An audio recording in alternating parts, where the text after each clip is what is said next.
Welcome to my channel. My name is Yana Immis and I'm talking about admission to universities abroad. Today I will talk about how to pass IELTS, how to score it really well, and I will give 18 tips and tricks on scoring 7 IELTS at least.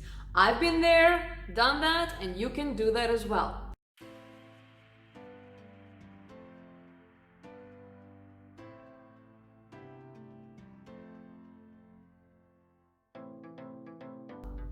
Don't forget to subscribe to my channel to follow the weekly updates, and please let me know in the comments any questions, comments, concerns, and maybe you have some topics you would like me to cover. Tell me and I'll do that in the next videos. Looking forward to your feedback. So if IELTS is something new to you, these 18 tips and tricks will definitely help you to score well or to score better than you would have scored if you didn't look at this video. So I tried to put down the most important things for you to perform well. First of all, make sure to learn the structure of the test. It is important to know the structure of the test as much as to know English language, because it is time restricted.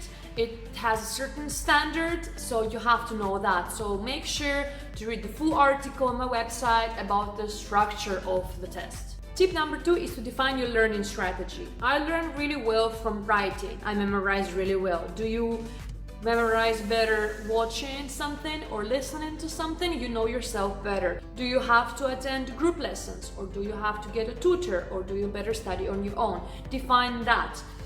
You can get a lot of practice materials online. There's official IELTS preparation courses. There's a lot of mock tests. Take them all, do them all. The moment you're perfecting them, this is the time to take a test.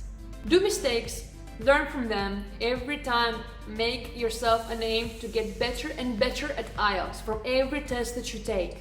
I recommend you to practice every day at least 45 minutes speaking or listening to the English speech from native speakers. It is mandatory. Practice at least 45 minutes per day to get yourself familiarized with the test structure, and do not disregard any module. Listening is as important as reading. So make sure to put emphasis on each of these modules for sure. Train your brain to read at least every day in the English language. You have to train your brain to concentrate in the limited time frame to read a lot of material in English which is unknown, which is not familiar, which is alien to you. You won't understand some words, but don't get demotivated. As long as you understand the whole concept of the text, you understand the meaning, you have to understand the author's opinion, it is enough to understand it. You're already on the right track. If you do not understand a word, get a vocabulary, translate it, memorize it before sleep. Make sure not to miss out on something like that. My next tip would be to set realistic expectations. Aim for 6 if you're aiming for 6, or for 7 if you're aiming for 7, but then aim a little bit higher than that. The next tip would be to speak English at least 30 minutes per day. Of course, not everybody has a native speaker around, but you can get those on the websites like Tandem Exchange, where you teach them your language, they teach you English, or speak out loud. The next tip would be to listen to podcasts and to watch TV shows. To familiarize yourself with the English speech of the native speakers. I was watching Friends actually to learn English, and there are so many available these days. There's no need to watch them in your own language. Okay, watch them either in your own language with the English subtitles a bit, but I recommend to watch them in the native English language with subtitles in your language. The moment you understand that you don't need the subtitles, then consider yourself ready. I learned English in computer games, so I actually advise you to continue playing, but make sure to play the games where you actually talking in Ventrilo or I don't know, TeamSpeak in the English language with your friends. Then this is not a problem, you passively are learning.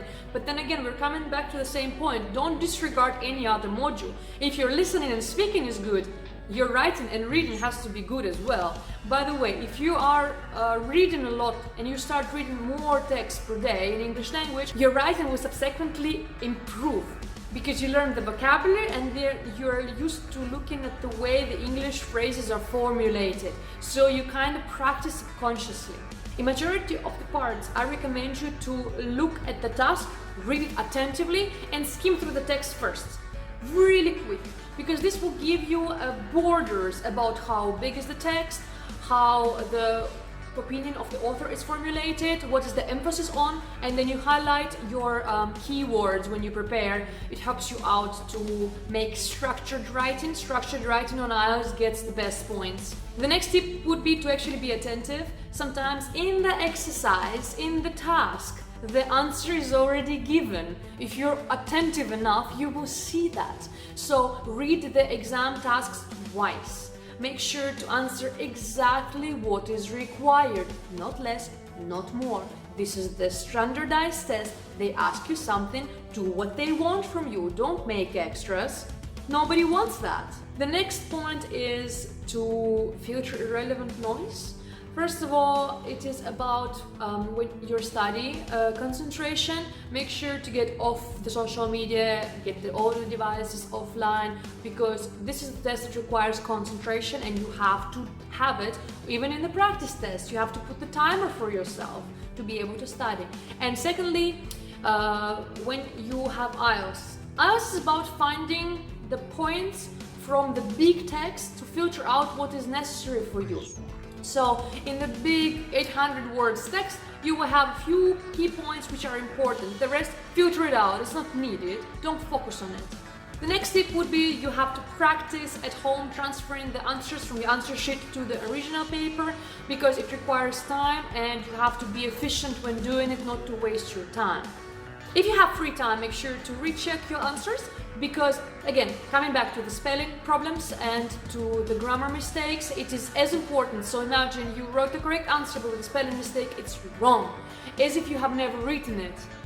Be very attentive, make sure to recheck yourself. The day before the exam, sleep well, make sure to dress properly with a proper attire. Consider IELTS to be a job interview. You cannot influence people when you're doing reading, writing or listening tests, but you have an interview with a native speaker. It is subjective testing, so the person will be giving an opinion about you. Make sure to present yourself well. The next tip would be actually a funny one. Don't be nervous, like as if it helps. But bring yourself chocolate for sugar, bring yourself water, eat it, drink it before the exam starts, just don't overdo it. And I wish you good luck. It's not the end of the world if you don't make it, you can always retake it, but aim high and consider you have done everything. You have done all the hard work to prepare yourself for the test, and you're gonna polish it, you're gonna make it, you're gonna be good at the test and nothing is gonna stop you. So come with it for the test with the positive outlook. And of course, be yourself. The more positive and calm you are, the more yourself you are, the better the conversation with the native speaker goes, because we're all humans and it's very subjective again. I normally advise all students to take the test, irrelevant if you studied in the English language or you know your English as well, or the institution gave you a waiver, because IELTS is also required for your visa to study abroad. To higher your chances, just take it. I mean, just do it. I mean, sometimes we have to set ourselves goals in life, to take an IELTS, to take a GMAT, to apply for something, to achieve something. It's cool to set yourself aims and achieve them. It makes you feel good. And of course, how can you explain in the interview to someone that you know English? Well, the best way is to put it on your resume. If you have IELTS on your resume, GMAT, GRE, whatnot, on your resume, it's already a definition that you can achieve results. So that's it for today. Let me know if you have any questions. If you already took IELTS test, let us know your experience in the comments below. We'll be happy to hear it. Have a good day. Bye!